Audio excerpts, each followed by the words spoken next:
I'm Ty with WTI. I wanted to tell you about my beautiful glass desk. What I liked about this desk is how it is designed. I like that you're able to just see right through it. I think that has a really contemporary, really fancy kind of look to it. And I also like how there are two levels. So there's this first level here, and then there's another level here to where I can put papers or, another keyboard or something like that under here. So I really like that design. And I like how the legs go out.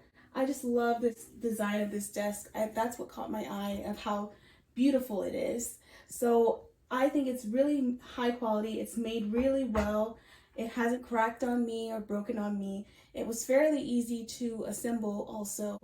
And so I have no regrets for this desk. I absolutely love it. I'm very happy with it. And if you're contemplating getting it, I think you'll love it just as much as I do.